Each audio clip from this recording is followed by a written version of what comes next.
How to get $40,000 to $80,000 from your recent car accident?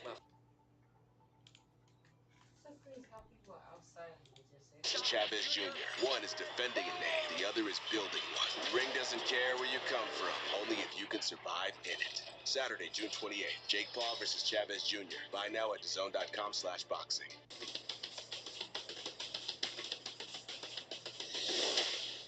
For His Excellency, you said many times now that you don't want any more of these Tom and Jerry fights where one fighter is chasing the other one.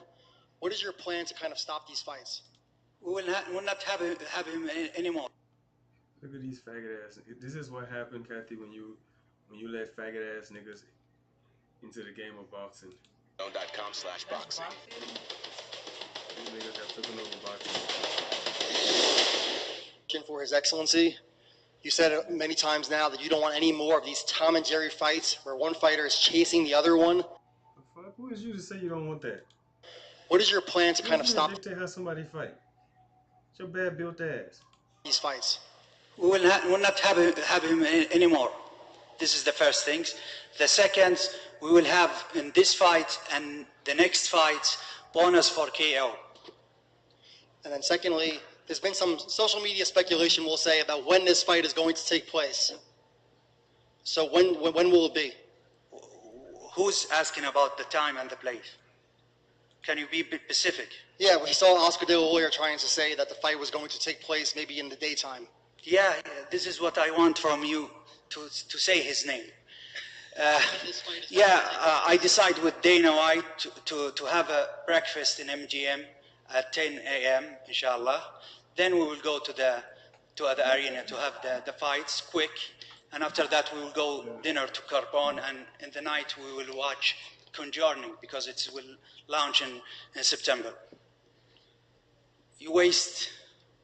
Oscar De La Hoya wastes my time with this question. Of course, this is the peak. This is the boxing, the sport #1 in the world.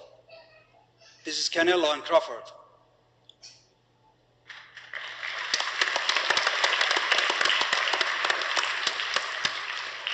All right, on the left-hand side here. Your Excellency, Tassie Brown from Australia, FightHot.com. First of all, congratulations for everything you've done for boxing since you've come into the game. You've gave us many great fights, and you continue with Your Excellency to keep giving us greater fights. You're a boxing historian yourself. Do you think this fight resembles Marvin Hagler, Sugar Ray Leonard in the 80s? The fact that Canelo and Terence Crawford are the two great pound-for-pound legends, both first ballot Hall of Famers in the future, and Terence is going for his third undisputed. Canelo defended his second undisputed. Do you think it's a resemblance of Sugar Ray Leonard, Marvin Hagler? I will start with Crawford. Crawford coming to this fight, two-time undisputed champion, with the O in his record of losing. He dreamed to be the third time the undisputed champion.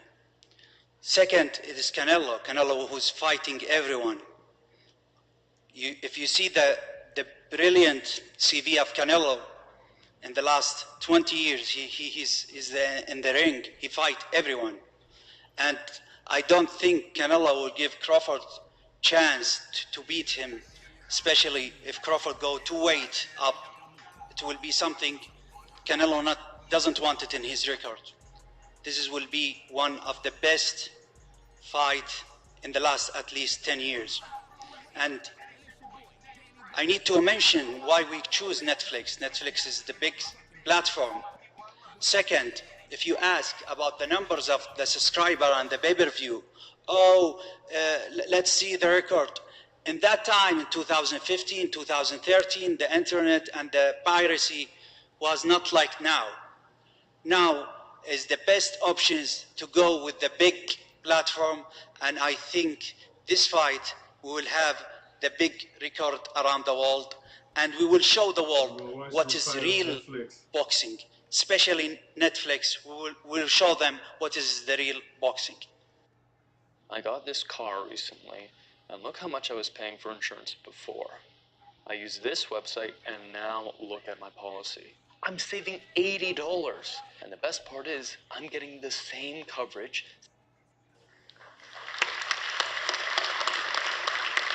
And the final media question, right over here. Question to His Excellency. For home last night, they know what they need to do. Fought William Skull. What were your impressions of that fight night and that fight itself? You mean William Skull? Yes, that fight, the whole event. You think that was a fight? No, I don't think so. That's a deception for me because, you know, I come to fight, but you need to have both fighters think the same, right? And a little deceptional, but we win. That's all that matters. And we are focused 100% on these fights, in this fight, because, you know, this fight is big. And for me, making history is my goal, my whole life. So I'm very excited for this fight. And Terrence, it's been a while since we saw you in action. It was last summer under the Riyadh season banner in Los Angeles. What did you think about your fight against Madrimov and fighting under the Riyadh season? I thought my fight was a clear-cut victory. It may have not been what the fans is used to seeing, being that I was on a KO streak. So I'm cool with my performance and my victory, and I'm looking to be bigger, better in this next one. You heard His Excellency saying no more Tom and Jerry, no more running, but you're moving up 2 weight classes. It's not going to be smart for you to stand there and hammer it out with this guy. So how do you kind of balance that, not running, but being elusive in fighting Canelo? However I got to fight, I'm going to win. Simple as that. I'm not going to let somebody else force me or tell me how to fight when I've been fighting my whole life. You know, I won't be running.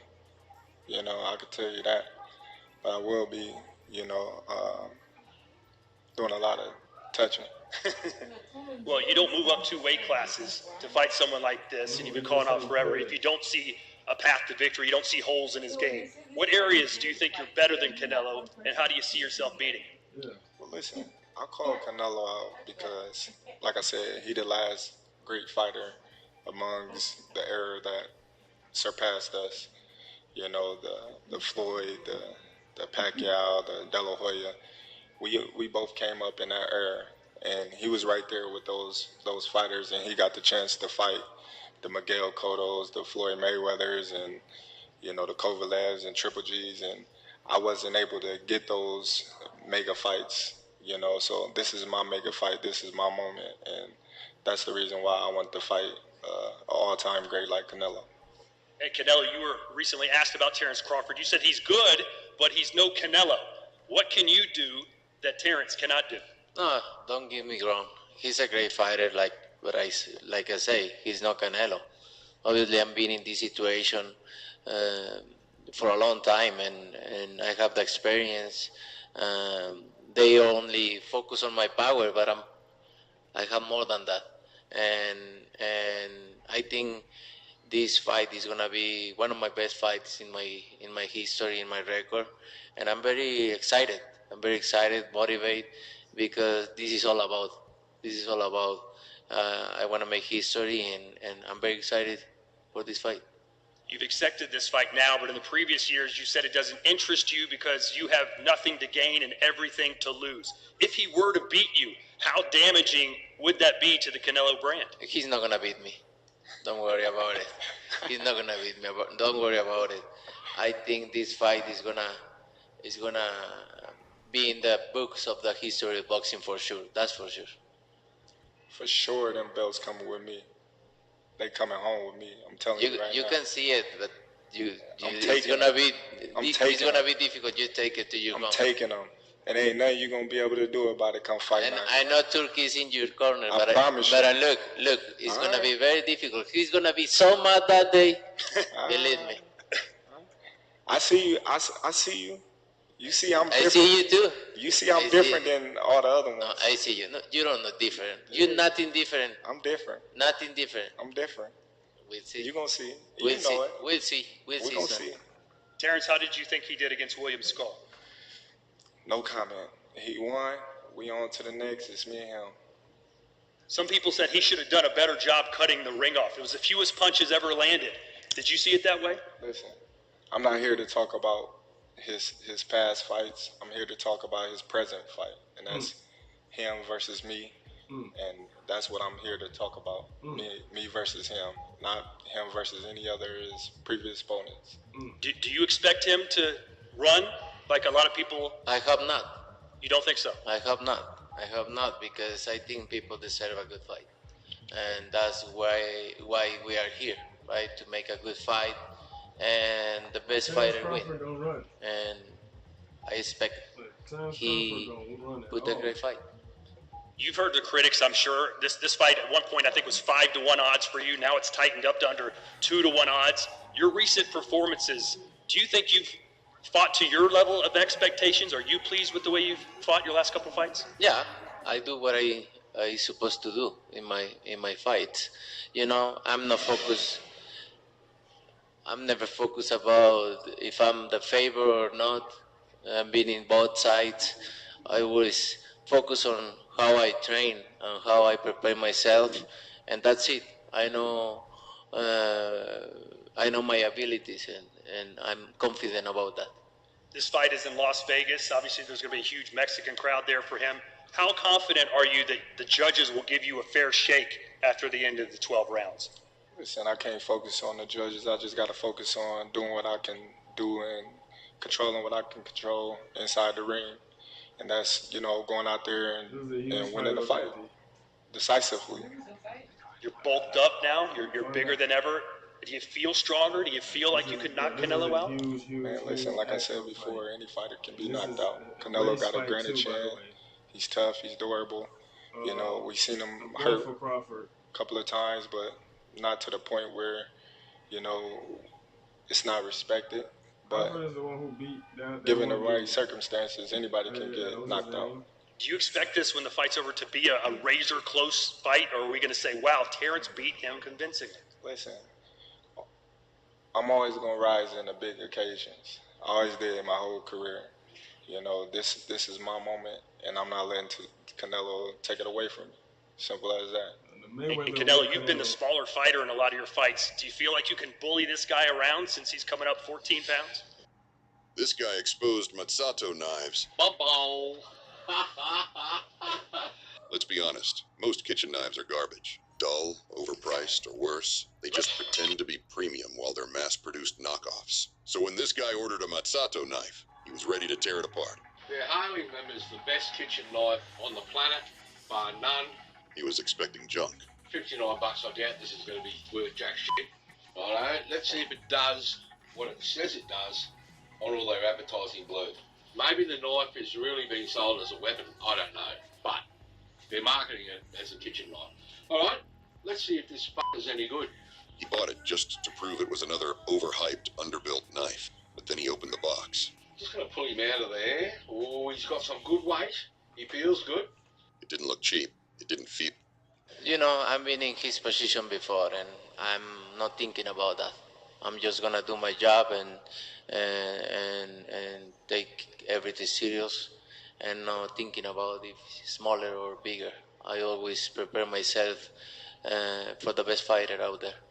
This fight is on a massive platform. This could be the biggest audience that's ever watched one of your fights. Is it good enough for you on Netflix just to beat Terrence, or do you have to put on a show? You know, I'm a winner. I always thinking about the win, and I'm coming to win. And you know, Netflix or not, I always coming to win. My mindset is different, and I'm very thankful with Netflix, with Turki Alashi, with all the guys involved in this fight, because for me, it's all about make history, and I'm glad to be here. Who would you say is the toughest opponent you've ever faced, and where would you rank Terrence? No, he's one of the top fighters I'm gonna face in my career for sure. He's a great fighter, but I have many. Canelo and Crawford bluntly gave each other a personal warning in an interview, with both men fully determined to completely knock each other out. In an upcoming interview with Piers Morgan, Canelo Alvarez said that his previous opponents were all the same in a way that they love talking trash but eventually get really quiet once they feel his punches come fight night, insinuating that he expects Crawford to be the same. Meanwhile, Terrence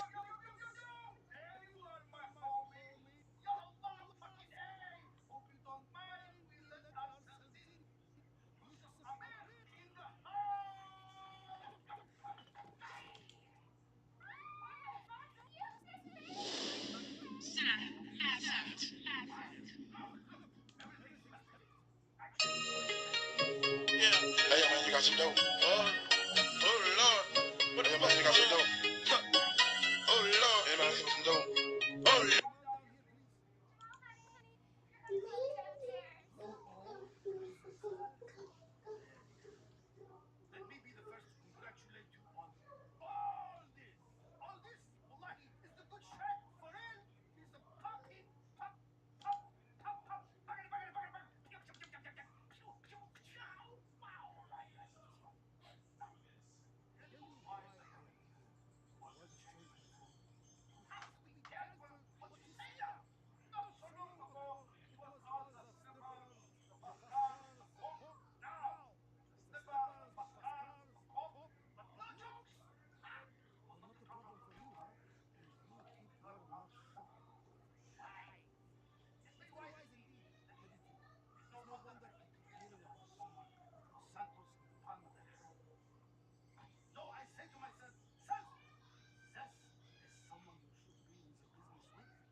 Tired of fleeting health fads and endless supplement stacks? Break free with Armra Colostrum.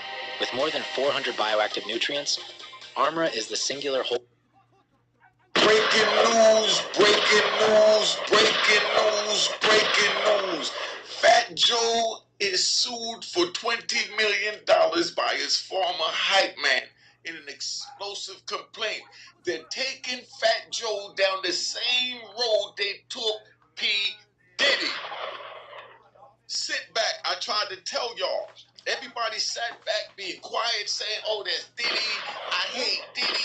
I don't like Diddy. Diddy deserved everything he got coming. And I let him know that this was coming for you, too. That's how they feel. It's a money grab, allegedly. That's how it's looking to me.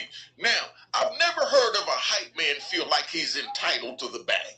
Have you ever heard of a hype man feeling like he's entitled to the bag for yelling, you got a flow, Joe? You got a flow, Joe? You're not even on the record. You're just on stage. You get paid for what you do at the performance. You take that money and you make it work for you. It's called flipping the bag. You can't try and attach yourself to the bag, get mad when the bag blow, and you blow your bag, and now you come back 16 years later and you say, you owe me. Sit back, enjoy the ride. I'm going to break this down like no other because this is getting out of control. All right?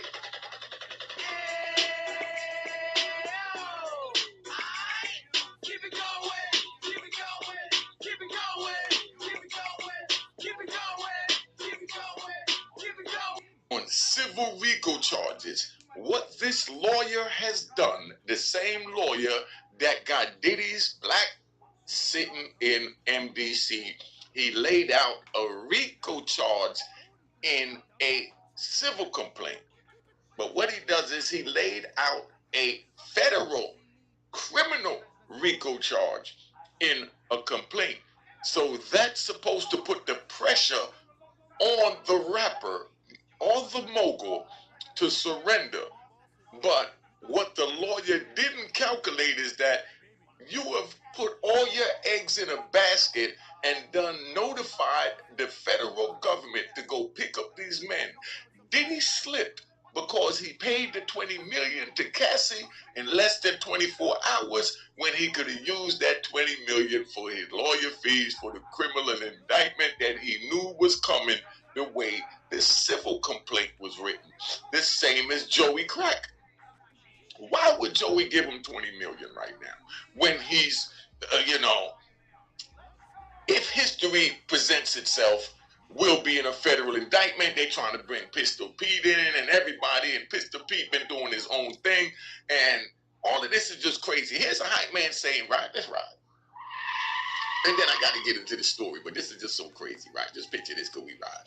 Now, here's a hype man that done jumped in, and he said that he was forced to have sex with beautiful women 4,000 times. Forced. And he's a hype man on tour, feeling like a rock star's puppet. Let's get this right. But anyway, let's ride back. Now, to this complaint, former hype man alleges rapper engaged in sex acts with minors and coerced him into more than 4,000 actual acts maintained in order to maintain the standard. So he's saying that Joey Crack said, yo, you gotta flow your seed. You know, you gotta flow your seed to keep your standing. You gotta have sex with these 4,000 women. How many of y'all, let's put in the comments. Let's put in the comments. How many of you men watching this now, or even females watching this? Now, if you could go on tour and get any beautiful woman you want just for being with the star. As we said back in the days, some used to say, I don't want to be the man. I just want to be the man standing by the man. I just want a little light. I don't need all the light. You know what I mean? So now the hype man is getting a little light, a little throwing at him. And now he's saying he was forced in order to do it. The lawsuit comes after the rapper sued, right, T.A. Dixon in April for slandering him on social media by claiming Fat Joe flew a 16-year-old girl across state lines. So that's where we at right now.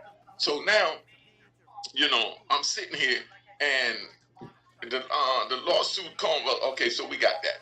Fat Joe's former hype man, terrorist T.A. Dixon, has filed an explosive lawsuit in federal court claiming the rapper against the rapper on Thursday. Dixon alleging that his former boss, whose real name, hold up, man, okay, where's it at? Where we at? Okay, Dixon alleging that his former boss, whose real name is Joseph Antonio Cartanega, engaged in coercive labor exploitation, financial fraud, sexual manipulation, violent intimidation, and psychological coercion. He psychologically coerced him to bust a nut and have sex with another female while he was on tour. That's what he's saying. Dixon adds that the hip-hop star behind such chart toppers as What's Love got rich and famous while he and his associates deliberately suppressed, silenced, and erased Dixon's substantial creative, artistic, and commercial contributions, which were fundamental to Fat Joe's professional success and professional brand. He's seeking up to $20 million because he was the hype man. Y'all put in the comments, you think a hype man should be compensated royalties for shaking his ass on stage, for twerking on stage? I'm just asking you a question. You know what I mean? If that's the case, then the females in the videos, they should be compensated royalties from the record too, because they tail look a little better shaken than the males. You know, do you agree or don't you agree? Y'all put it in the comments. The complaint filed in U.S. District Court, the Southern District of New York, details so many disturbing claims about Fat Joe's alleged sexual relations with women, including minors, that it contains a trigger warning on the first page of the 157-page document.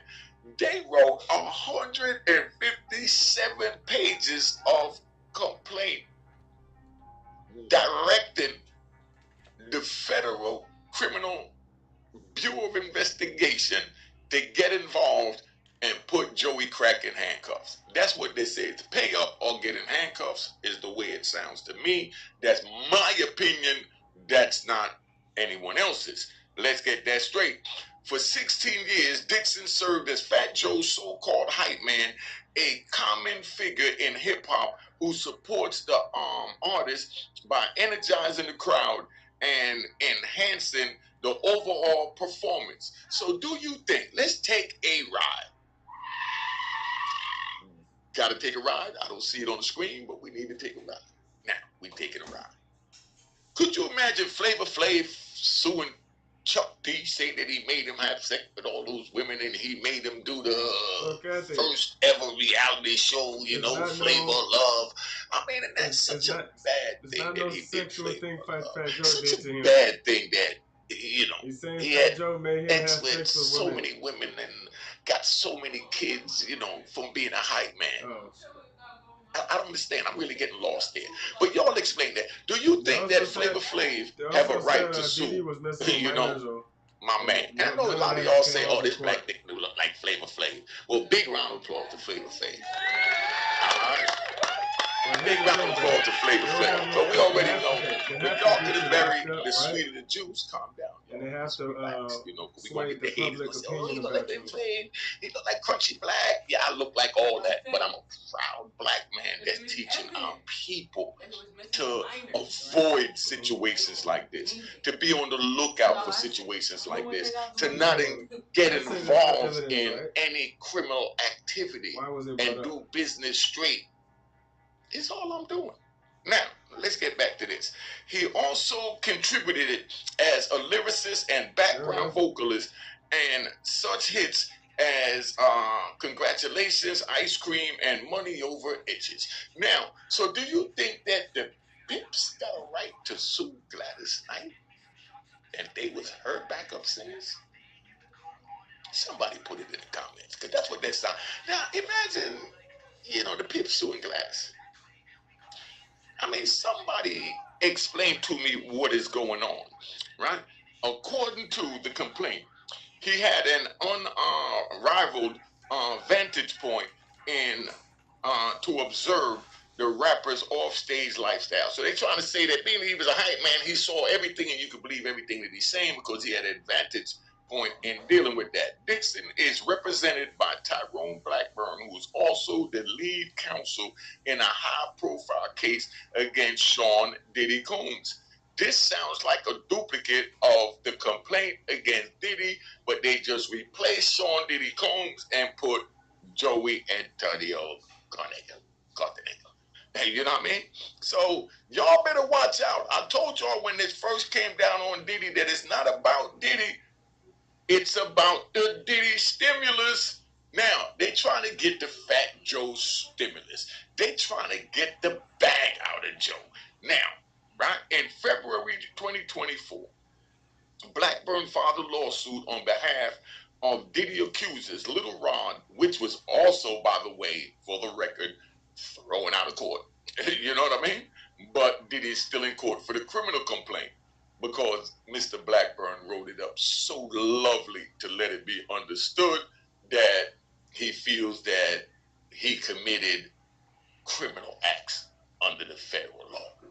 All right? So now, right, alleging sexual assault, sexual harassment, and failure to pay his underlings. So in other words, this dude, TA, feels like Joey should have paid him a little bit more for fornicating with 4,000 females. Somebody let me know. 1 month later, Department of Homeland Security agents conducted raids at Combs' mansion in Los Angeles and Miami. Do you think the next raids from Homeland Security just may be against Joey Crack? Somebody put it in the comments to let me know. Dixon states in the complaint that Fat Joe forced him into humiliating situations, including sex acts performed under duress and surveillance, accompanied by threats of abandonment in foreign countries if he refused to comply. In other words, I'm gonna leave your ass over here if you don't have sex with this woman over here in this foreign country. You know what I mean? And I'm going to hold your career back. You're not going to be nothing without me. I'm going to blackball you. By his own estimation, Dixon states in the suit that he was coerced into more than 4,000 sexual acts to maintain his standing within the enterprise. You hear that word again? Same thing with Diddy. within the enterprise. Most shockingly, the suit claims that Dixon personally witnessed Fat Joe engage in sexual relations with children who were 15 and 16 years old, and lists 3 such Jane Does, including a 16-year-old Dominican girl in New York who, in exchange for cash, clothing, and payment of a cell phone bill, would perform oral acts and other sexual acts on the rapper. So he paying phone bills to get head is what this dude is saying. Now, Minor Doe 2 is a Caucasian female. Don't this sound a lot like Diddy? Didn't he have a Caucasian young minor female in his too? Don't this sound, they just took them there, they just switched names. Minor Doe 2 in the is a Caucasian female and not a United States citizen. Wasn't that other girl like a Canadian? I don't know. Somebody put in the comments. Fat Joe began having sexual relations with Minor 2 when she was 15 years old after a concert overseas. Don't that sound like the Diddy situation? But this was at a concert here, over here. But it was like, I don't know. It just sounds a lot familiar to me. The defendant flew Minor Doe 2 to New York City and Miami, Florida on multiple occasions. Due to Minor Doe 2's body being adolescent and not fully formed, defendant paid to get her a Brazilian butt lift. Yo, this kid, this is a movie. You know what I mean? Yo, listen to this, man. So they say Joey Crack couldn't wait for the cheeks to develop naturally, so he went and said, I could afford it to slap a couple. You know what I mean? I don't believe that. I gotta say that. I don't believe that. But anyway, because like, look, all right, let's ride. Could we ride? Now that we ride, could you imagine Joey Crack? He could get any girl he want, but this one girl ain't got no cheeks. We're not even gonna say she's a minor, but this girl has no cheeks, and he's gonna pay for it when he could just pick another one with cheeks. It's not like you regular fellas, you know. I said you regular fellas, you know this. It's not like you regular fellas that only have one choice, so you have no choice but to fatten the cheeks up. When you got Joey Crack money, P. Diddy money, Kanye West money, Jay-Z money, then, you know, you have your pick of the litter. You know, so you don't have to waste the money, and it's that little crumbs that it costs for the Brazilian butt lift. He could have got 10 other broads for the price of that. So let's just keep this moving, you know. According to Dixon, right, defendant was in love with Minor Doe 3. He even contemplated leaving his wife. Now that's supposed to piss his wife off. This dude Blackbird is a mother. The defendant paid all Minor Doe 3's bills and even took her overseas to his tour stop. So he took the minor overseas is what they accuse him, if you believe he had these minors. He brought her to Florida and would put her up in a condo he rented a few blocks from his house with his wife, the lawsuit states. So they say that he rented a condo around the corner to stash his side piece while he went home with his wife and crept to the side piece when he felt like playing with the side piece. In a recorded conversation, Minor Doe 3 and her 15-year-old cousin described in detail to plaintiff how inappropriate it was for defendant, who was in his 30s at the time, to be fawning over children. And if you're that intelligent to know that, then why did you get involved in that? And is she talking from now, 15 years later, or for back then? Somebody put in the comments. Stay ready for subscribing. What up? All right. Now, Fat Joe is represented by celebrity criminal attorney Joe Tapacabina, who has defended everyone from A$AP Rocky and Donald Trump in high-profile cases. Now, this is the story of the one. As a lineman, it's his job to keep the power on. That's why he chooses Grainger for professional-grade products and next-day delivery, so he can rise to every challenge. Call, click, or just stop by. Grainger, for the ones who get it done.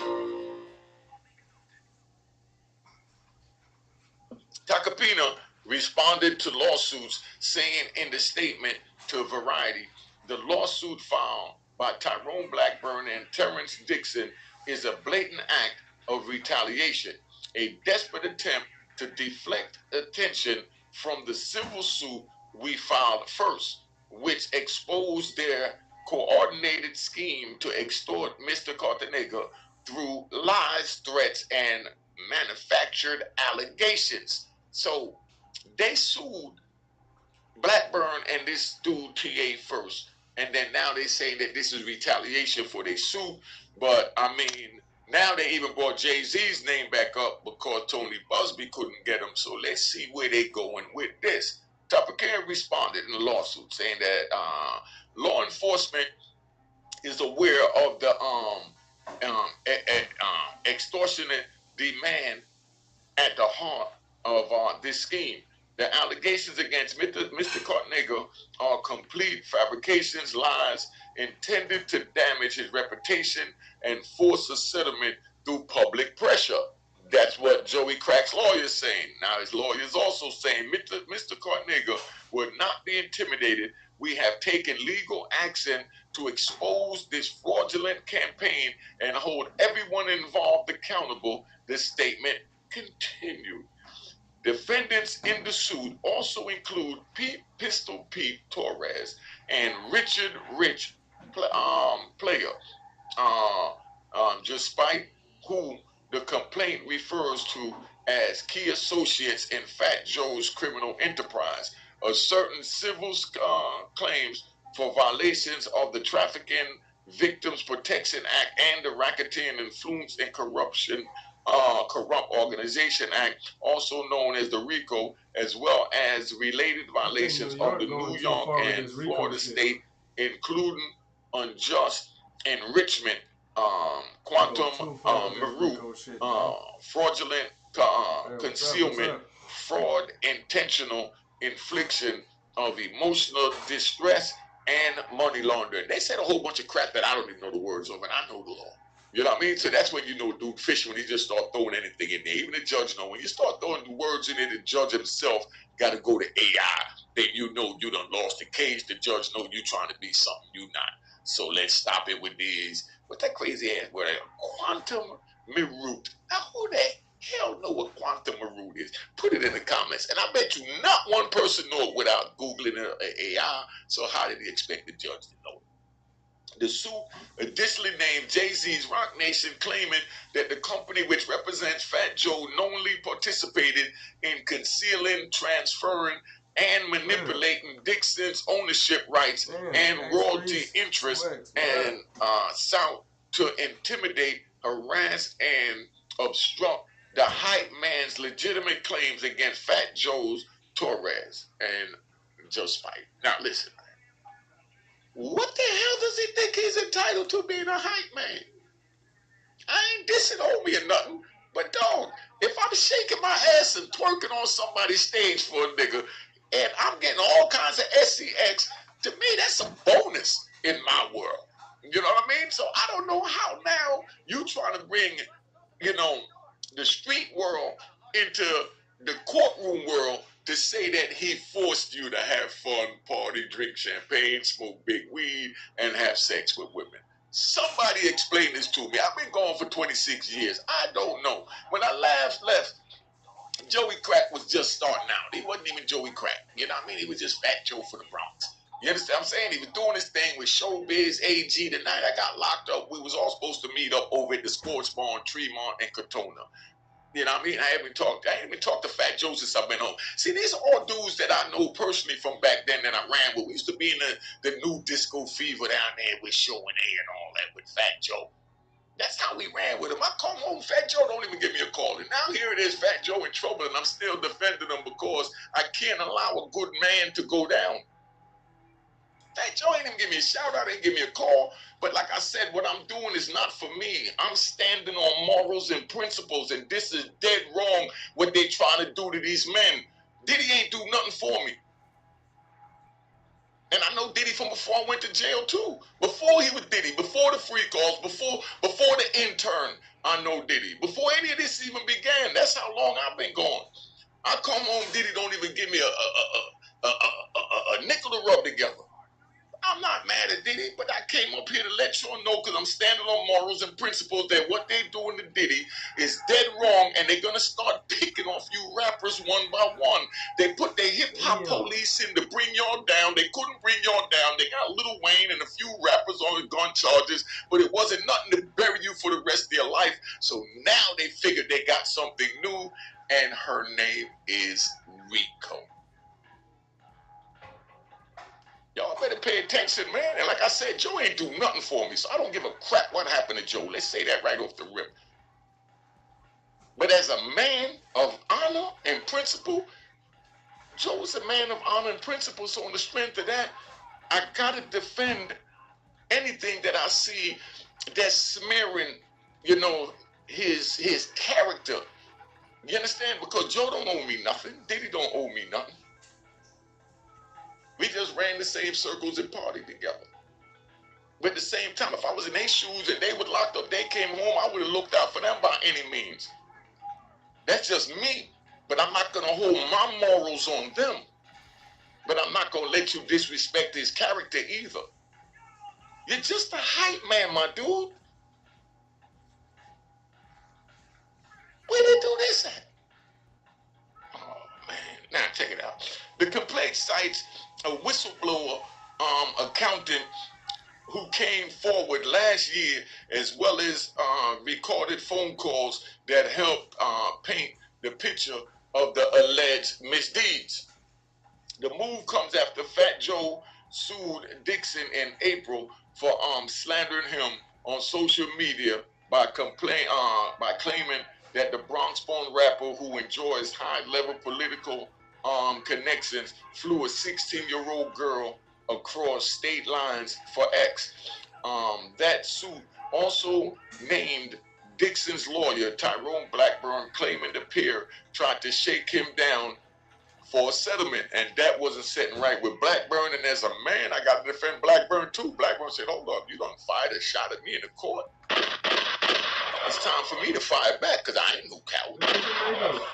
You know what I mean? And you fight my type of fight. You told me in the court, you done. You know, that's how Blackburn's feeling, and you got to understand where he's coming from. So they both have a point of view, but we don't need to bring the lies in it. You know what I mean? So now, according to the lawsuit, the defendants engaged in deliberate tax fraud schemes in the effort to conceal their extensive wage theft. Right? I mean, they was robbing him for his pay, you know, for his pay for twerking on stage. Artificially inflate Dixon's tax liabilities, expose him to unwarranted tax audits and penalties, and systematically obscure the exploiting of labor. Yo, he said a lot. You know what I mean? He said a lot. This is the right way to fight, Joe, through the system, is what they said. You can't fight him no other way. Dixon tells Variety in an exclusive interview, Joe thinks he's God. Joe thinks he's untouchable. Can you believe that? Joe thinks he's untouchable.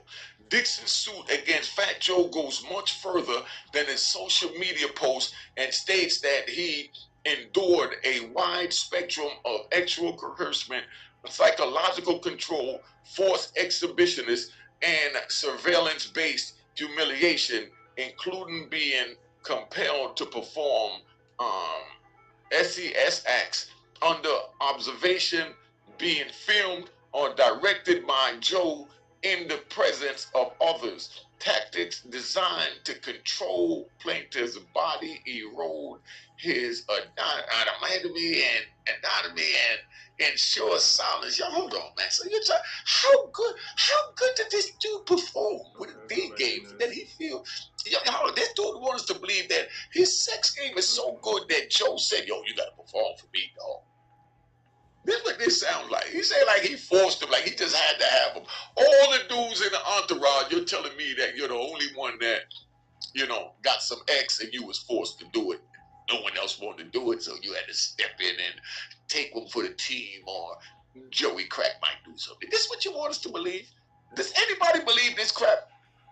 If you on tour with Joey Crack and a couple of girls of age, way over age, come at you, you telling me that you not gonna take it? Somebody put in the comments and let's stop this crap because I'm getting pissed the hell off, right? So now it adds these X-based abuse were not private, incidental, or isolated. They were integral to the enterprise culture of dominance and humiliation, enforced by defendant associates such as Pistol Pete, JB, and others, and sustained across numerous tour locations, including Miami, North Carolina, Germany, Spain, and Wisconsin. Yo, this dude is, hey, yo, they done got a whole indictment written up again like they did for Diddy. This is a reenactment of the Diddy situation. Fat Joe can't tell you what to do, and I wouldn't want to get involved. I'll tell you what to do, but hide your riches, because they coming for everything. You know what I mean? So watch how Diddy play out. That's where they trying to go with him. So for all you rappers that kept quiet and prayed on Diddy's downfall, no disrespect, 50 Cent. I heard your baby mama said you art her too.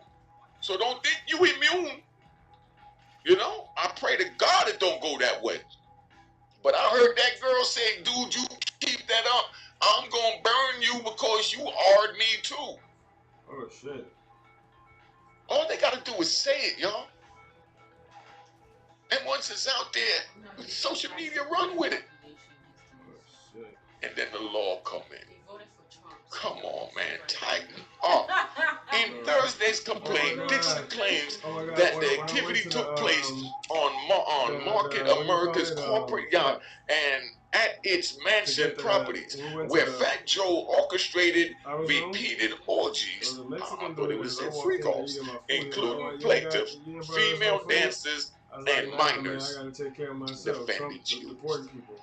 This is getting crazy. The lawsuit adds that Fat Joe used his status as a hip-hop star to compel Dixon and others into degrading sexual performance, often while Fat Joe watched, recorded, or directed the encounters. Yo, they paint Fat Joe as a Diddy right now. Don't forget them niggas. Who else is gonna be Diddy in the next 6 months that got the bag? Y'all put it in the comments who else you think is gonna be the Diddy. I'm waiting. Put it in the comments. You know, Dixon did not willingly consent to participate in these acts. So they say that Dixon didn't willingly participate in getting, you know, oral or bowling and brought back out in Wisconsin or over in Switzerland or wherever they said all that was that. Joey Crack forced them is what they're trying to say. Come on, man. Dixon did not willingly consent to participate in these acts. Instead, plaintiffs submitted solely out of fear of retaliation, which defendant repeatedly demonstrated would include financial punishment, professional sabotage, abandonment in foreign countries, or physical harm. The suit claims Fat Joe also issued vile death threats and witness intimidation via direct messages such as, "You love your family, right?" Huh? You love your family, right? And let's, you know, then he said, fall back in 48 hours and we'll let you live. Fall back in 48 hours and we'll let you live. Huh? Now, Boo Fat Joe hobnobbed, right? Meaning rubbing elbows with some of the biggest names in politics, including Vice President Kamala Harris. There was at least one brush with scandal back in 2010. Now, he and members of his entourage were detained and questioned after a University of Wisconsin student reported an alleged sexual assault following a performance at the city's Orpheum Theater. Now, at that time, right, Fat Joe's attorney called the woman a pretender, a groupie, who was attempting to shake down the rapper for money. Now, y'all heard this. Y'all tell me this don't sound like a duplicate of Diddy, and who do you think is going to be next? Make sure you subscribe to my daughter's YouTube channel. It's right there on the screen. Juanita Mecca Audio, Unique Mecca Audio Prison Stories. I put all the prison stories over there so it's easier to get to them. Let's keep it moving because we out of here. Woo.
Hey,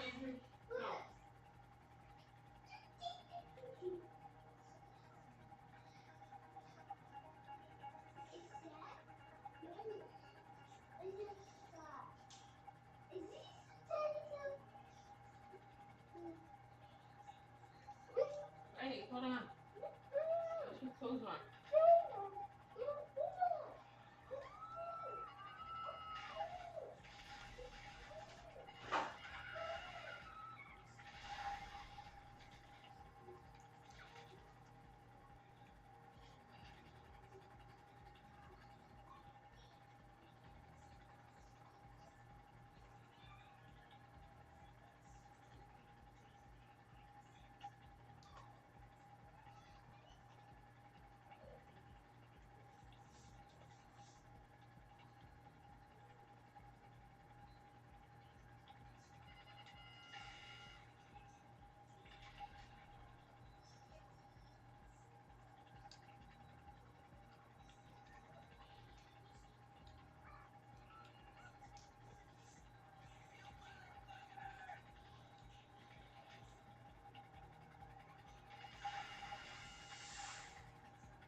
We're gonna do a robbery real fast.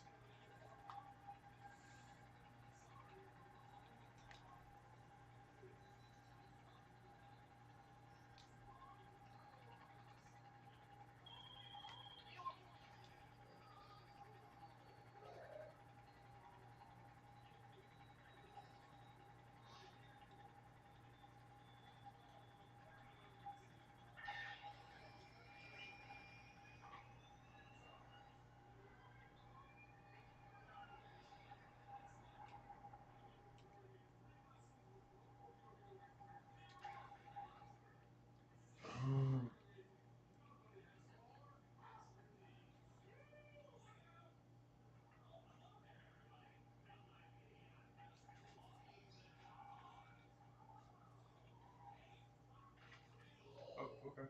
Made it. It's cool.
Damn.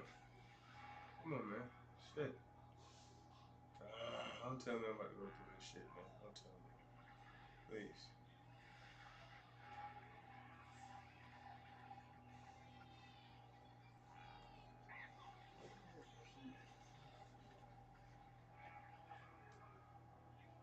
I don't know the way to get back up there.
Okay.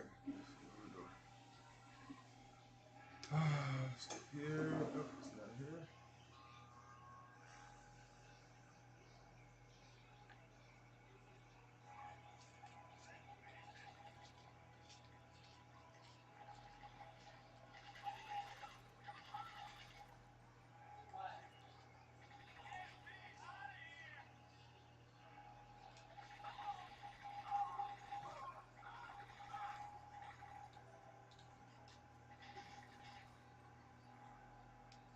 Oh no.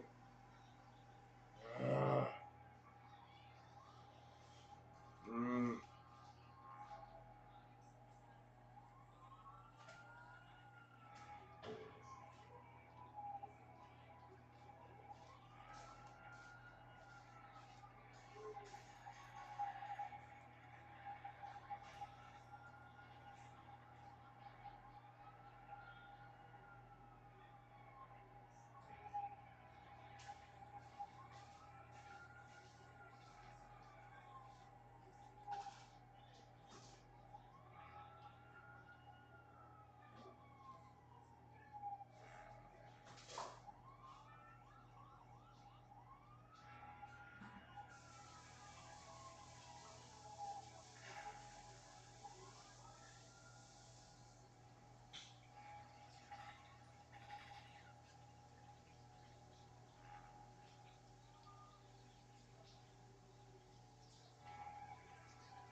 Wow, this is a good mission, yo. It's actually fun.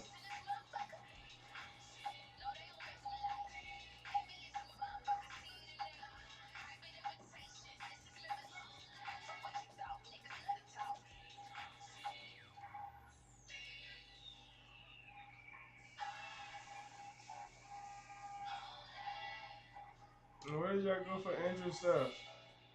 What? So where did y'all go for Andrew's gift? Where did we go? Yeah. Burlington and Ross. Oh wow. They were both packed. What's today, Saturday? It's Saturday. I was thinking of going in the morning tomorrow.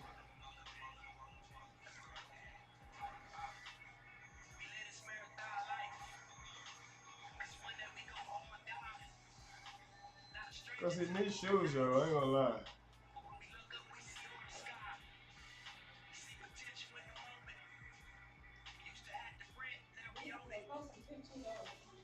Hey, did you find that $20? You can add to that. Huh? Did you find that $20? Yeah. You did? I just found it today. Okay, you can add it to that. Okay. Or you already used it? No, I haven't used it. Then add it to that. Okay. Yeah. To the $15.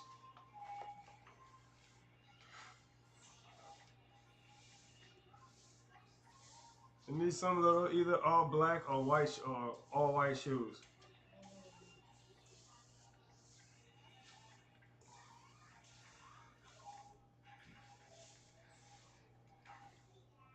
Mm.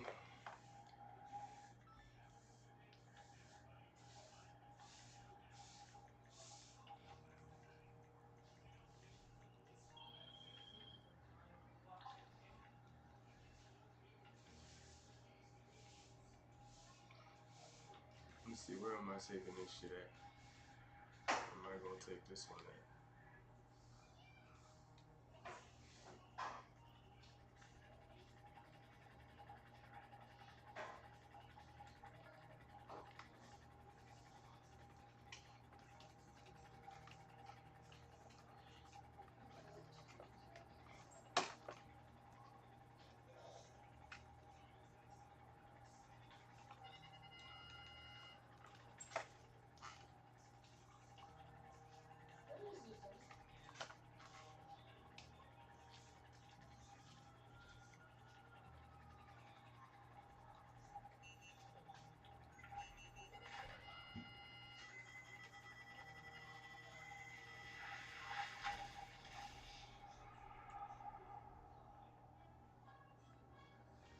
Where this nigga at, man? Who this weird ass nigga at, man? Hold on.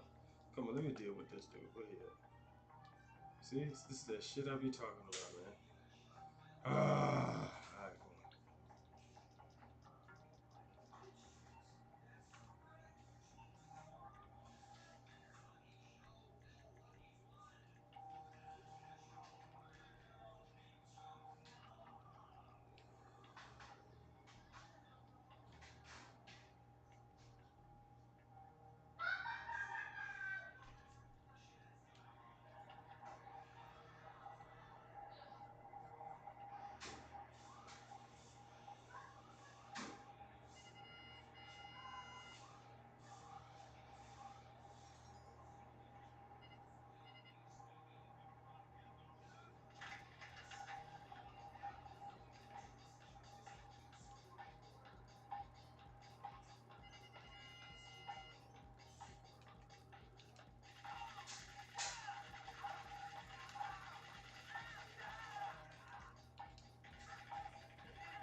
guess, dude. Can I get that charger? Because Andrew's tablet died. What charger? That one? Which one? That one? Yeah.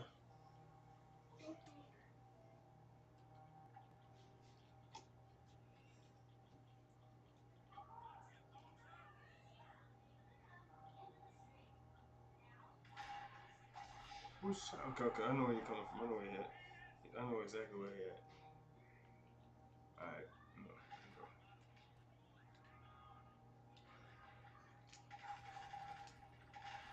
I know exactly where you're at, alright.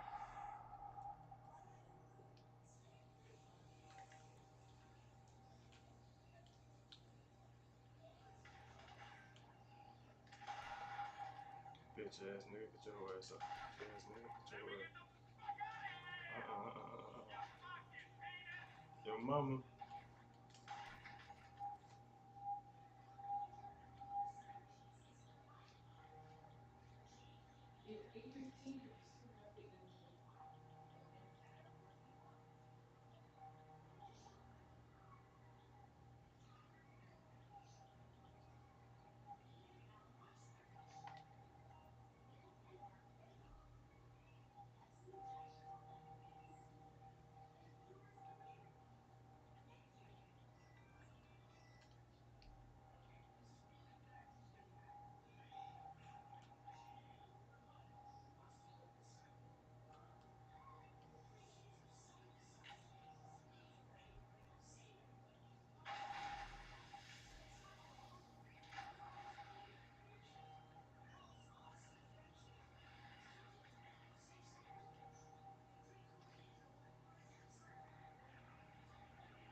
Okay.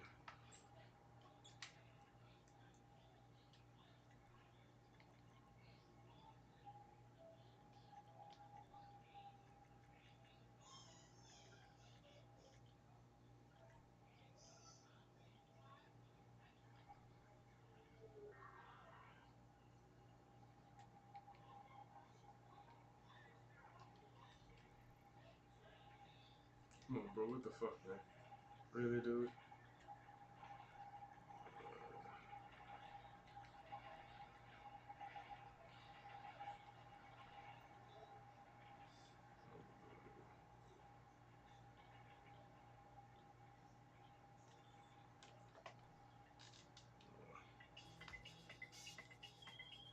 Yo, just heard from my boy. We got the submersible on ice till it's timed it.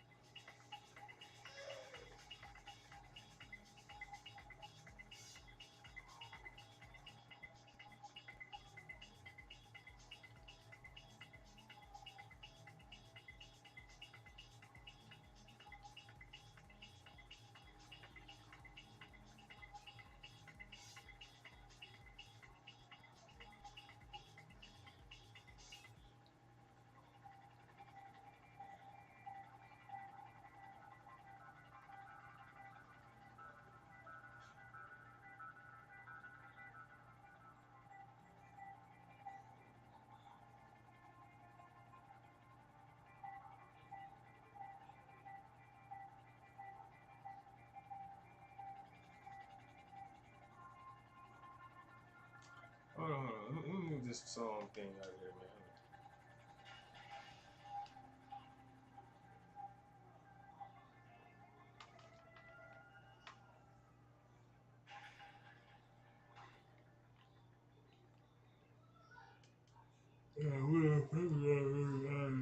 Oh, background music right there. Setting audio.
Hold on.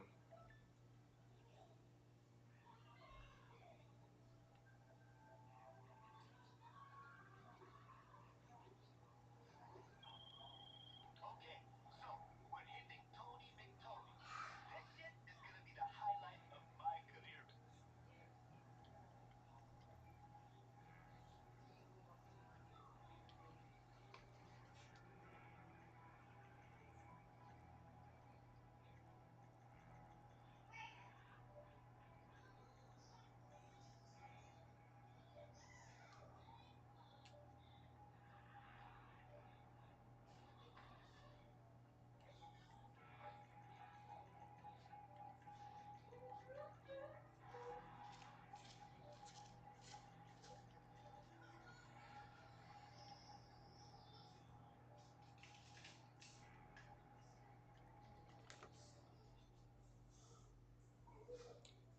Drizzy Drake, hi.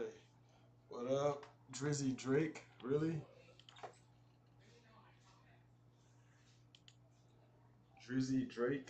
This is what we doing? Drizzy Drake? Really? Drizzy Drake, you have zero, what kind of channel is this, Drizzy Drake? Come on, man. Come on, Drizzy Drake. What's up with your channel, Drizzy Drake?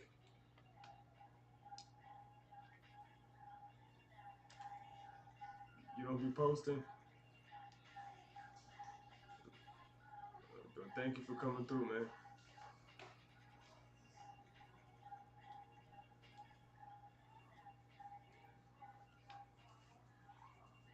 This nigga name called himself Drizzy Drake. Why I swear?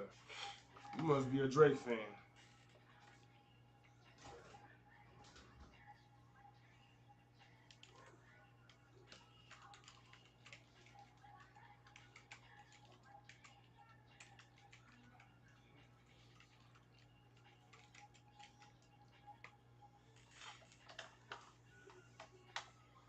Okay, what do I do now?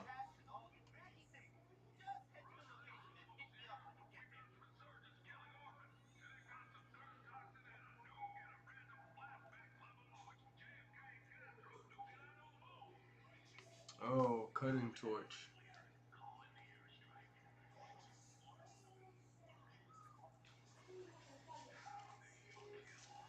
Cutting torch. Okay. I got cutting torch to go get. Let me see.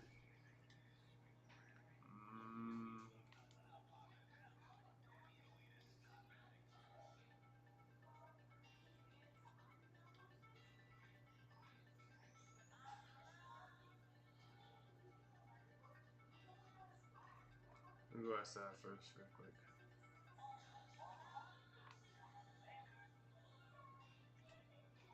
Let me go outside real quick. I can't see now.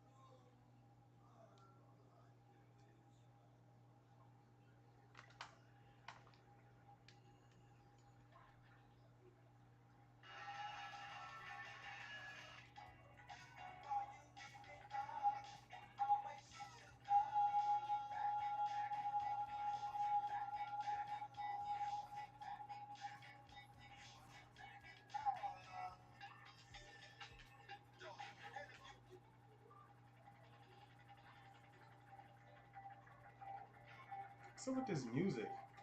What's this music called?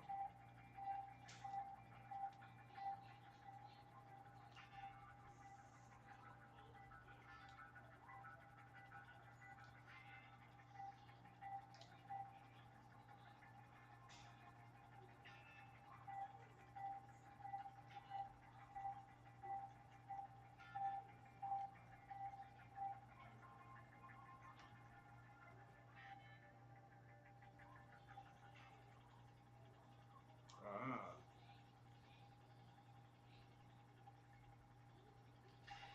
Okay, there we go. Let's check out the music.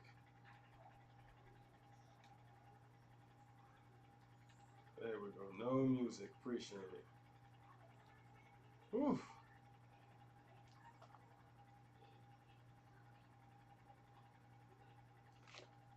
So let me put on something now. We'll have to listen to our own little shit. I don't know what this nigga Drizzy Drake. Lame ass page you got, Drizzy. You lame just like the real Drake, huh?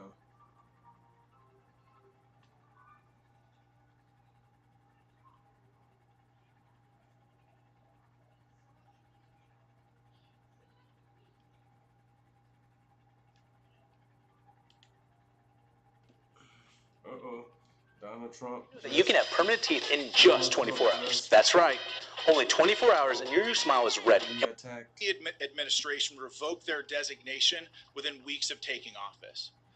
Under the previous administration, America's enemies were emboldened and billions in frozen funds were unlocked for Iran. With President Trump and Secretary Hegseth's leadership, an era of peace through strength is back. We will use overwhelming lethal force until we have achieved our objective. With that said, and this is a very important point, this is also not an endless offensive. This is not about regime change in the Middle East. This is about putting American interests first. As I said over the weekend, there is a very clear end state to this operation. And that begins the moment that the Houthis pledge to stop attacking our ships and putting American lives at risk. This is old. Shifting focus to Africa, at the request of the federal government of Somalia, U.S. Africa Command Forces conducted. Keep showing the same old shit.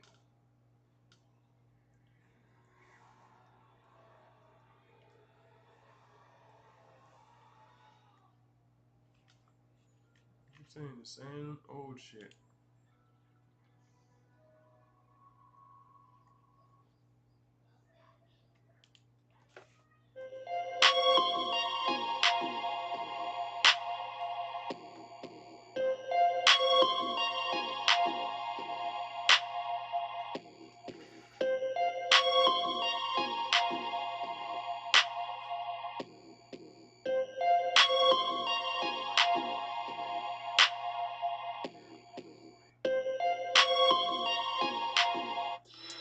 If you hood educated, I'm glad you made it.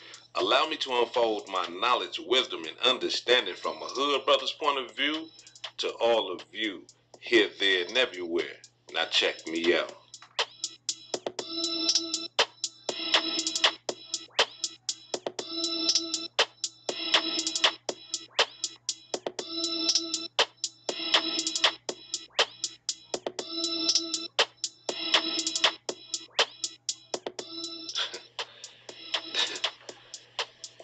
And look, the reason why I'm smiling and I'm laughing about this whole demonstration, but ain't nothing funny, but the reason why I am is because this is regular programming in street life. This is regular programming for gangbangers, drug dealers, everybody that live in that underworld. We know that people pay money to have people hurt or to have people killed.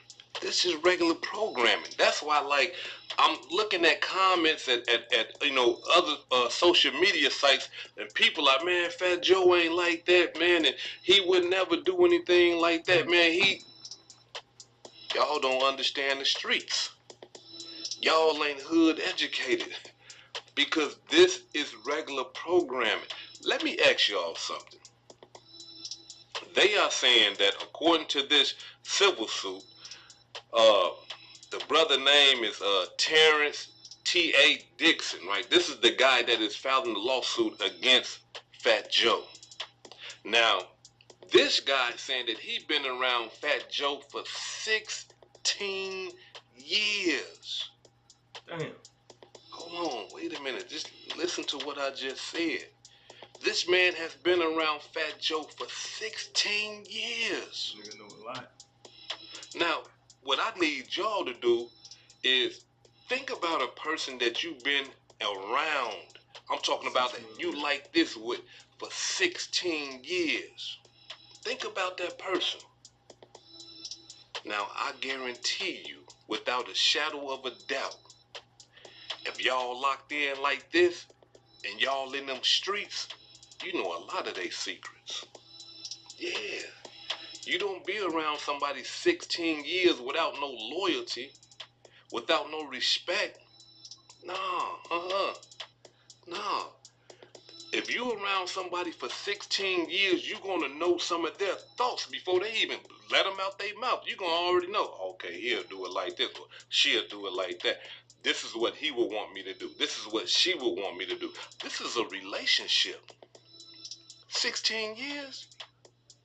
So, when he say things like, Fat Joe wanted Terror Squad to beat up DMX, I believe him. I believe him. Because just being in the street life, when you sitting around all your partners and stuff like that, and somebody disrespects you, you feel free. You speak freely amongst. Let me tell you why we have Spectrum. I'm on a video chat. Melissa's live streaming with her audience. The kids are on their... The gangsters. Hey, man, Mad Dog disrespected me, man. He talked about my mama, man. I'm talking about, man, if y'all see Mad Dog, man, y'all bet I'm talking about, man, punish him. On sight. Ain't no talking about it or nothing. He done disrespected my mama, man. Y'all, man, look, I see him, I'm gonna punish him. Y'all see him, y'all punish him. This is gangbang activity. My enemy is your enemy. Automatic. It ain't no questions about it. So when he say, yeah, you know, he wanted us to beat up DMX, I believe him. When he say, yeah, he wanted us to beat up Mac Main, I believe him. For the simple fact of the relationship. And by me just knowing how street guys are and how we operate. Come on, y'all, listen. The gangsters in the comments, come on, let these people know what time it is.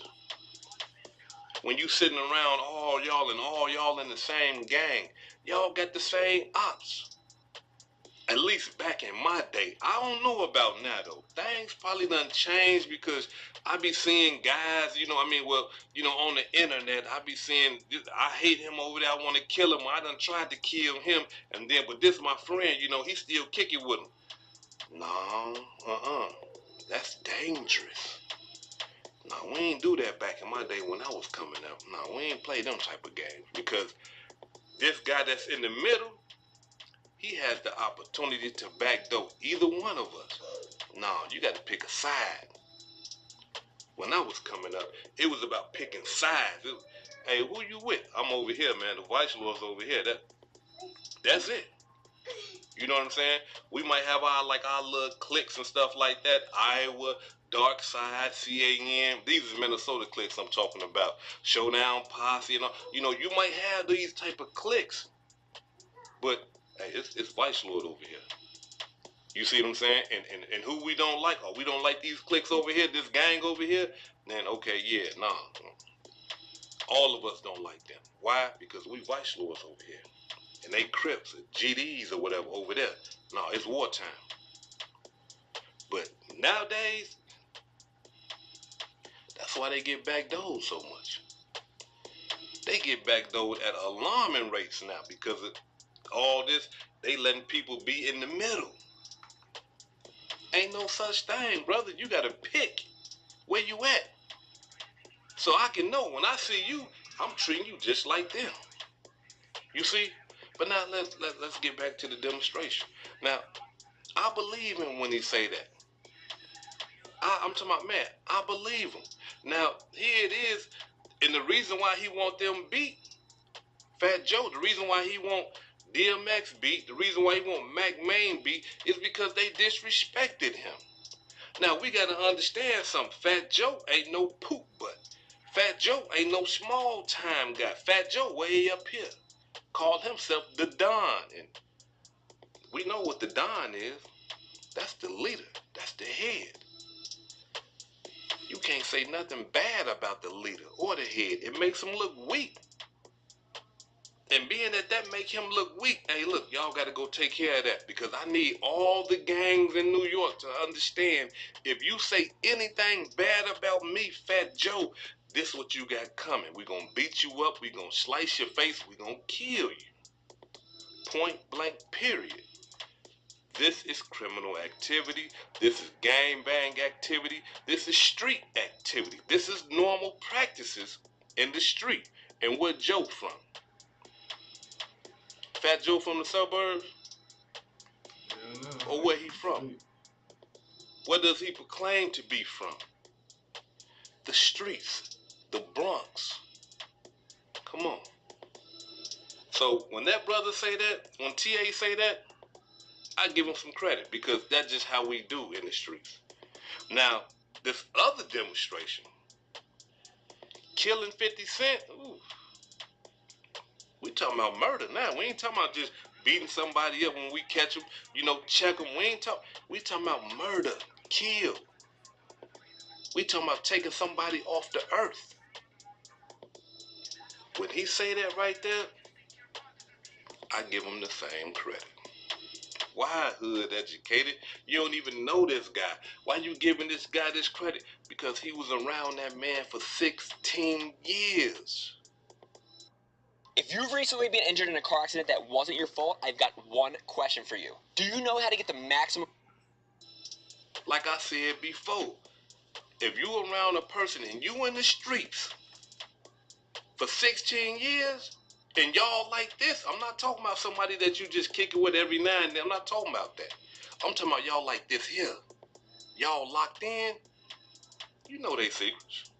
You know what make them mad. You know everything. Because we talk. We communicate. If I don't like somebody disrespecting me and I want to do this, that, and the other, hey, man, when I see dude, man, I'm blowing them down. So if y'all ain't with that, get from around me because when I see him, I'm blowing them down. And your friends going to be like, okay, we going to blow them down too. And when they got an op or somebody that they don't like and they come to you and say, hey, man, dude, disrespect, he did this, he did that. When I catch him, I'm going to blow him down. You like, I just seen him at the store. Come on, let's go. You see? Your op is my op. That's how I go in the streets. Period. All that in the middle type stuff. And these are old gangsters. So they come from my era in time. This man right here, 54 years old. Fat Joe, 54. So he come from my era in time where that right there was law. My op is your op. Your enemy is my enemy. Period. That's just how it go. Now, they want to kill 50 Cent. Why? Because 50 Cent got the most disrespectful mouth in the United States of America. He talk bad when he get into it with you. He talk real bad to you. I'm talking about he make you want to kill him. He ain't even did nothing to you, but just the way he talk and tell the truth on you, it make you want it because he body blows. He's low cut. He telling the truth, so he hurting you. That's what 50 Cent do. 50 Cent don't usually talk without having some receipts behind it. If he talking, there's some truth to it, and the truth hurts. The truth breeds hatred. Did you hear what I just said? Truth breeds hatred unless it's a benefit. See, everybody like the truth when they say, hey, you won the lottery, hood educated. You won $1 million. That truth, I love that truth. Hey, hood educated, man, you know you getting swole. You done dropped some few pounds, man. You know you looking good out here. Love that type of truth. Hey, hood educated, man, you getting fat, bruh. You need to slow down on no milk and cookies, man. What? Man, who you talking to like that, brother? Hey, man, watch out. Don't be... You see what I'm saying? The bad truth we don't like. That'll make us mad at somebody. But the good truth we like. So 50 Cent, he throwing them body blows. Dogging Fat Joe. Dogging him. To the point where Fat Joe wanted to take his life. According to the complaint, they are saying that one day, Terror Squad, they already knew it's a green light on 50. But one day, 50 Cent happens to be doing a show in New York. Terror Squad members call Fat Joe, who's in Miami. Hey, look, dude up here. He doing a show in New York right now. What y'all think Fat Joe did, according to this complaint? Go. Sent them boys. And they went. They ready. Hey, he said go whack, dude. We finna go change him. It's over with. Ain't nothing to talk about. This the Don. This our leader. He told us to go kill some. We on our way. But when they got there, 50 Cent security was like the Navy SEALs, according to the complaint. His security was everywhere. They like this here with 50. Them boys said, no, we can't do that. That's a suicide mission. We try to run up on 50 and try to do them like that with them Navy SEAL looking guys. We don't stand a chance. You know, we gonna run up shooting sideways. These guys right here is holding each other's shoulder and go. Boom, boom, boom, boom, boom, boom, boom. Watch your rap. They doing all that. They don't, come on, you ain't in no competition with them people. None. So they aborted the mission. Guess what happened? Fat Joe getting mad. He's salty. He don't understand why they ain't go. Well, they got a little sense. They ain't that damn dumb. They got a little sense. They understand. We can't get him right now. But the green light was still on him. It wasn't like, okay, well, we can't get him. Nah, leave it alone, y'all. No, the green light was still on 50 Cent until Fat Joe and 50 Cent sat down and got cool. Cold-blooded demonstration. This is the world that we living in. You can be cool with a person that tried to have you killed, and you don't even know it until somebody from the inner circle start telling you the truth. Cold-blooded demonstration. And this type of stuff is what happens in the ghettos all across America. People will try to pay other people to kill you because they don't want to kill you themselves.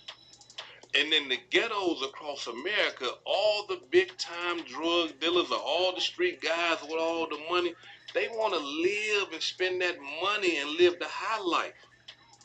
But when they get an enemy, they are not finna go and kill nothing. So what do?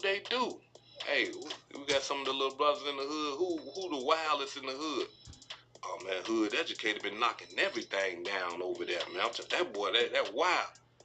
Man, tell him 5,000, man, 10,000, go knock dude off of me, man. This man right here talking crazy about me. And a little kid that's young, he ain't gonna question nothing. $5,000, $10,000, which is cheap. I know y'all like, damn, people would kill you for $10,000. People would kill you for less. What you talking about?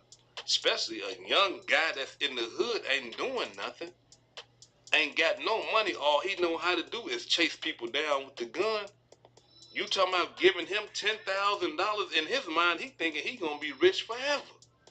Man, I can go buy me a car, I can go buy my girlfriend something, I can go buy them Jordans that I always wanted. The money's spent before he even get it in his pocket. But this is what happens. This is what happens. But when I was coming up, we used to call it a contract. You know, a hit too, you know, but it was called a contract. And I remember my elite was teaching us. And when I say my elite, I'm not talking about that Illuminati type stuff. I'm talking about, you know, vice lords. You know, that's what we call our leadership, you know, elites. You know what I'm saying? And so my elite was my older brother, Almighty. And he used to, when he never wanted us to be a part of the Almighty Vice Lord Nation, but when he went to go do a juvenile little bit, when he came back, we was full-fledged Vice Lords. It was over with, me and my other brother. There wasn't nothing he can tell us, and we had reputations and names and shit, excuse me, when he came back home. So all he can do is bless us with the game. And I remember my older brother told me, he said, man, look, don't you ever accept a contract. Ever. He said, because when you accept a contract, you are putting your life in somebody else's hands. And, you know, what you mean? I'm the one that's going to go put the work. How I'm putting my life in somebody else's hands? I'm young. I don't know what he's getting at. And then he unfolded some more and told me, he said, look, if you go kill somebody for some money, the person that pays you to do the killing know that you murdered somebody. And whenever they get in a jam or go to jail, they can use that as leverage to get them out of jail and tell on you. Made perfect sense to me. I said, okay, all right.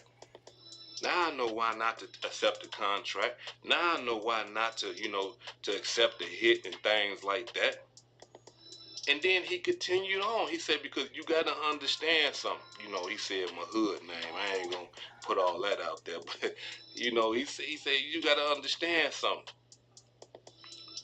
If he is scared to put in the work, that means he don't want to go to jail.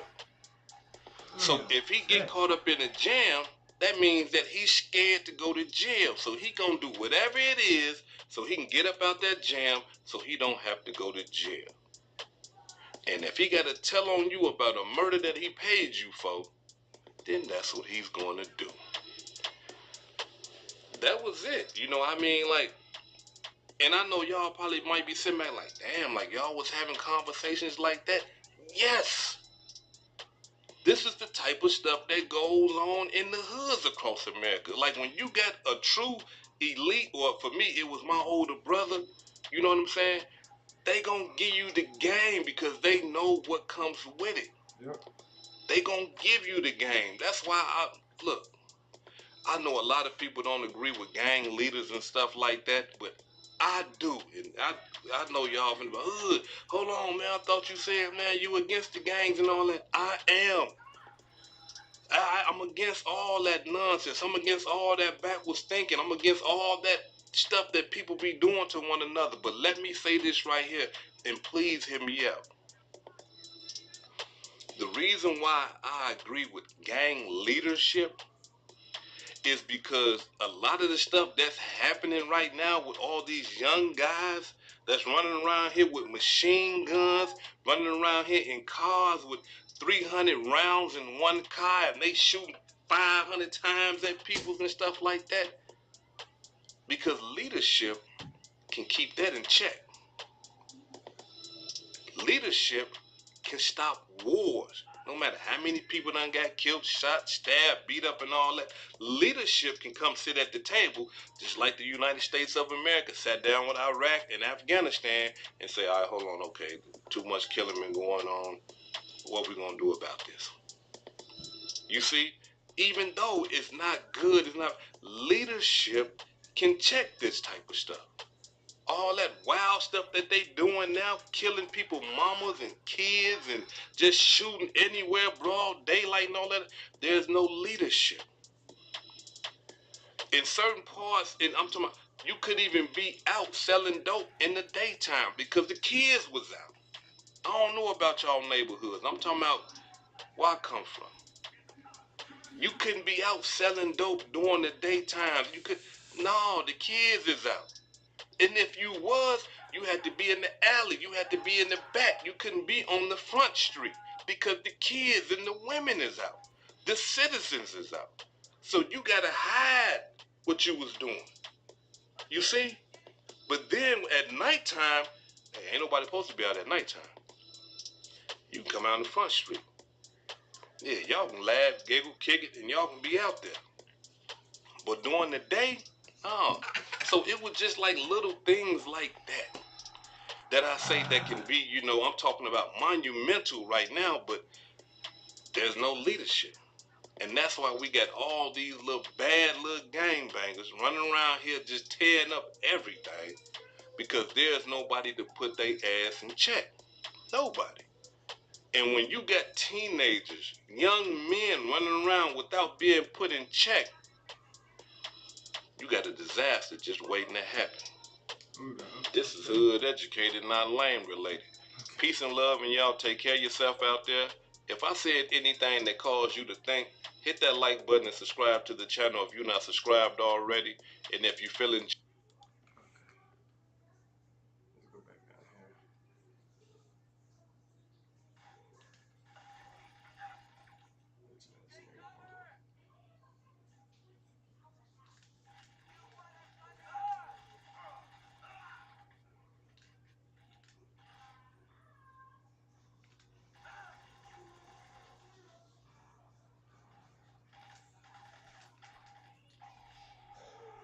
Yeesh. Okay.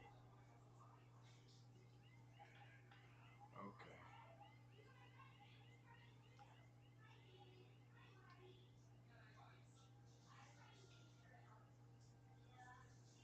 I done been killed so many freaking times, yo. It's cool though. I get this shit done.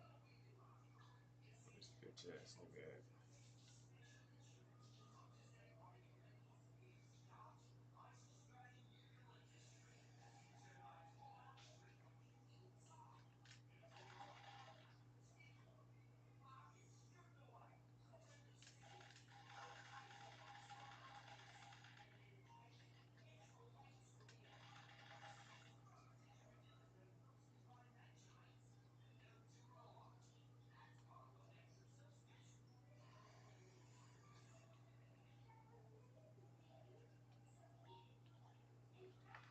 That was it. Damn, hold on. Fuck. Fuck.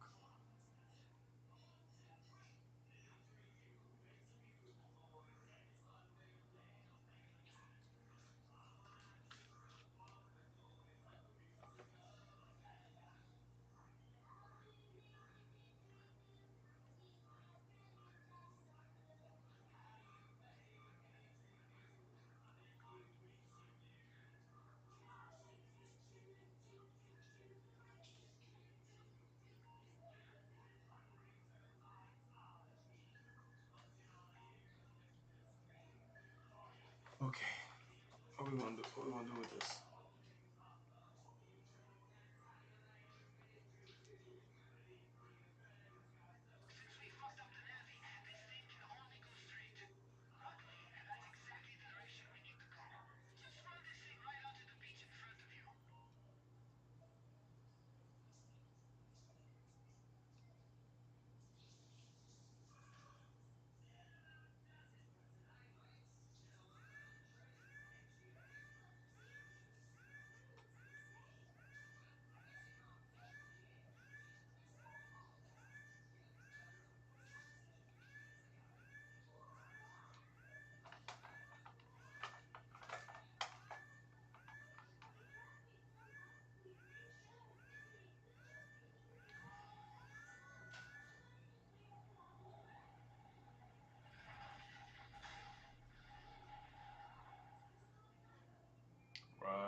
bitch nice. Oh yeah, this bitch nice.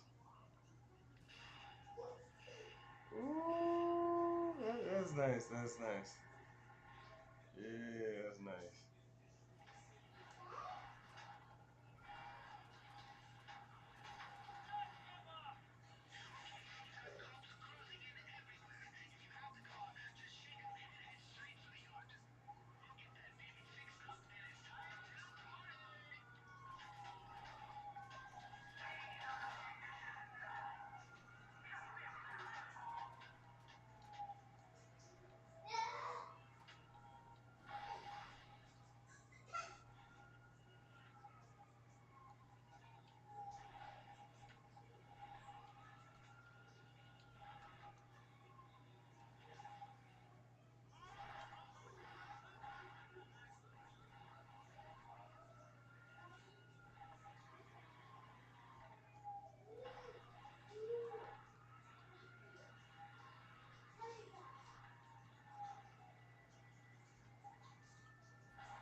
Okay. Hold on. Do. What are you doing? What are you doing? Let me get out of here. Let me get out of here. Get out of here, man.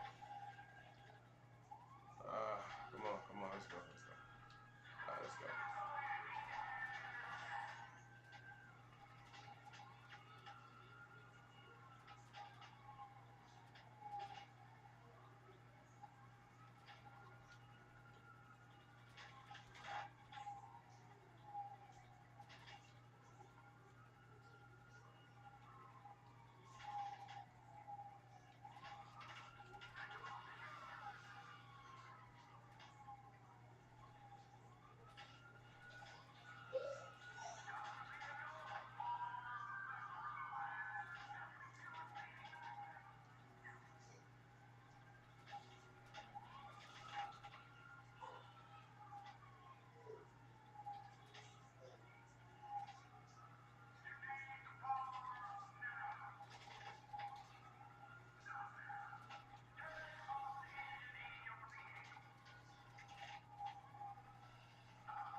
Okay. Okay. It's a long drive, but I got it. Let's go.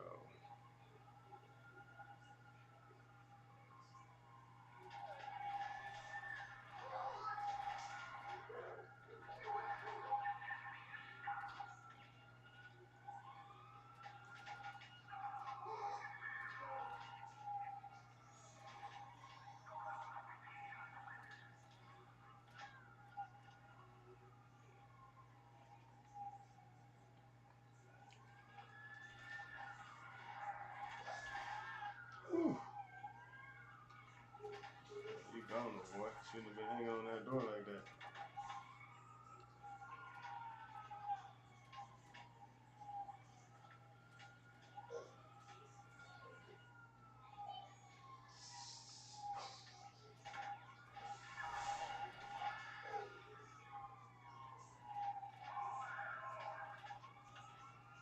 Oh, it's just for this car? This car better be worth it, man.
Shouldn't have did that.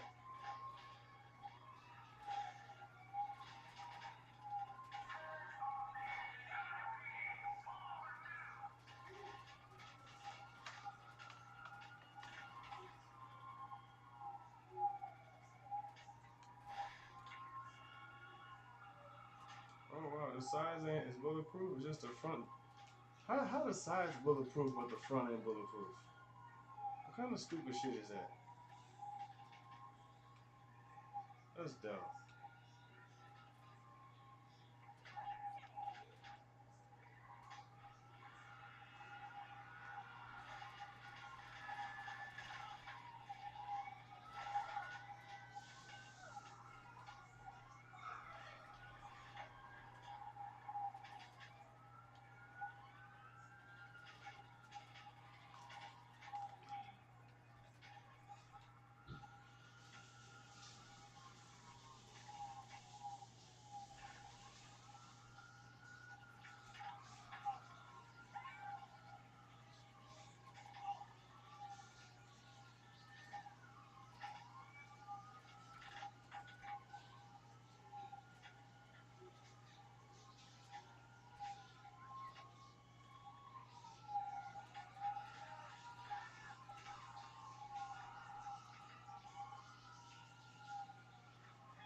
Man.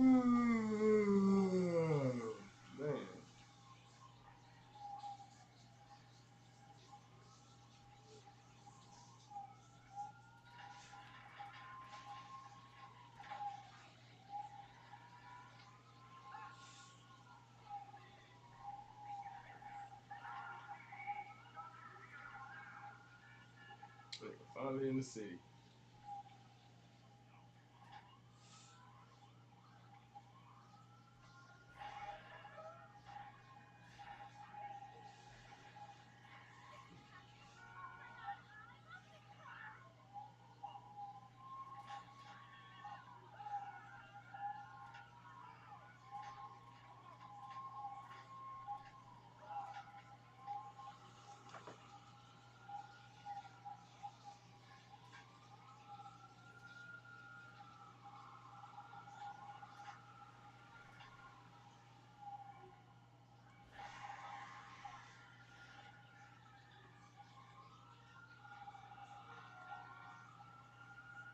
Axle bent up. Damn.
Okay.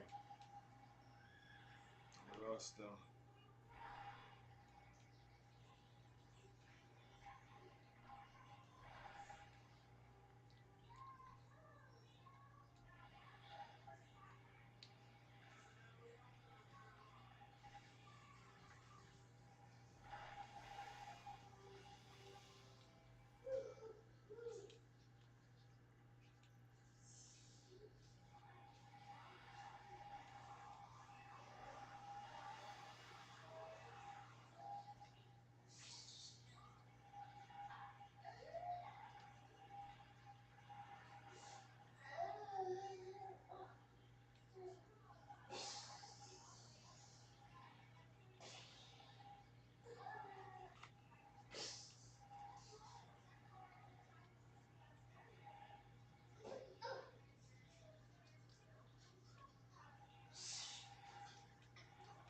Alright, let's get out of here.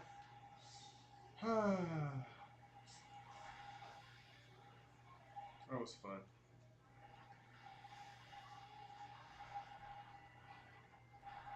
I still don't see a point for GTA 6, but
made it.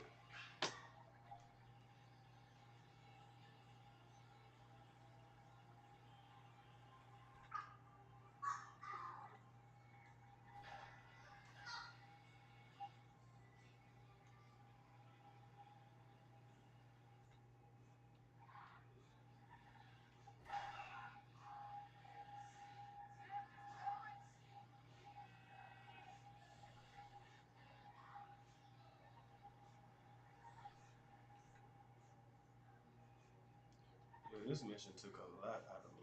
God damn.